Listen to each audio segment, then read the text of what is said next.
Hi, everybody. This is What is the Constitution by Patricia Brennan Demuth, and we're into Lesson 7. It's a chapter titled Small versus Big, and so this is part 1 where we're going to look at all the pictures first. So now's your chance to go grab your book and plug your brain in if your brain's not plugged in, and let's get going. So once again, we're going to preview this chapter by looking at all the pictures. That's going to warm up our brain, so we're going to remember things better. And so there's my brain. So reminding you, there are some reading strategies that we're applying. Again, we want to look at the headings and photos and illustrations before we read the text. We're going to try to connect to the things we already know. And if we see any text features like titles and other things like that, then we want to pay attention to them. All right, so if you've got your book, why don't you open it up to this chapter? It's here on page 38. And so the first thing that you might notice is up there at the very top, it says Chapter 4, Small versus Big. So I wonder what that's all about. Nothing else really on page 38. Over on page 39, though, we have another map. It's not all of the 13 colonies, it's just some of them. And a couple of them are labeled for us. There's Pennsylvania and Delaware. And then underneath you can see it says population 300,000 for Pennsylvania, population 40,000 for Delaware. Gives you some idea. In case you've forgotten the names of these other colonies or states, here they are. So I'll have those show up for you again. And then once again, for whatever reason, Rhode Island got left off the map. And so there's Rhode Island right there next to Connecticut. All right, so let's move on to the next page.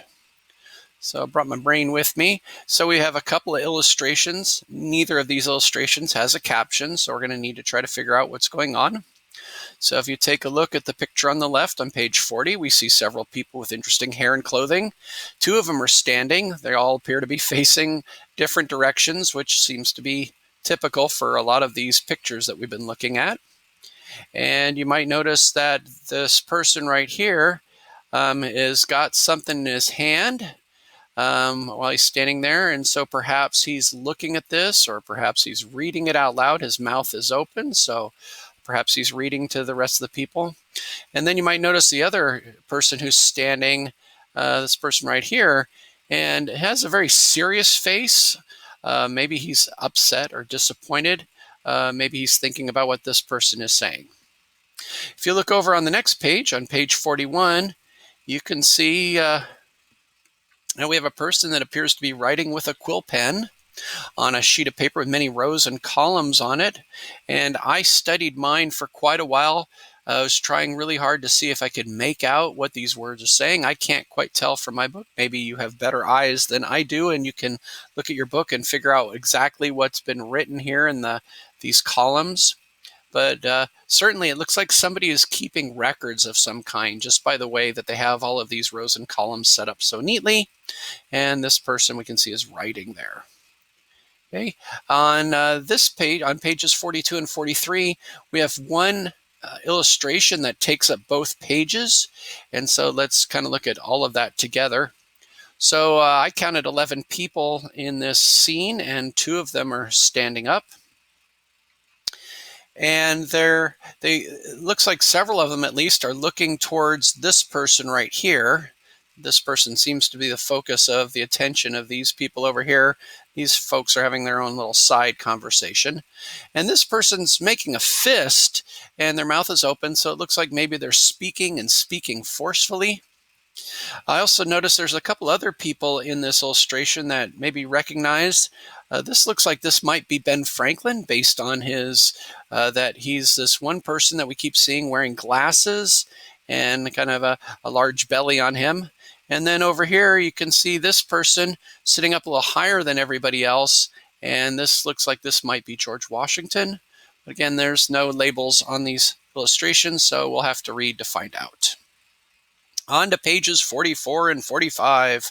And again, my brain is here because there are no captions. So I need to try to figure out what's going on in these pictures. If you look over at page 44 now, what you might see is there are 2 people. And it looks like both of them have something that they're holding. It looks like paper. And both of them don't look very happy. They're frowning. Some other things you might notice is over here, that looks like a tree. And then this looks like this is supposed to be the sun, and maybe these are waves of heat coming off of the sun.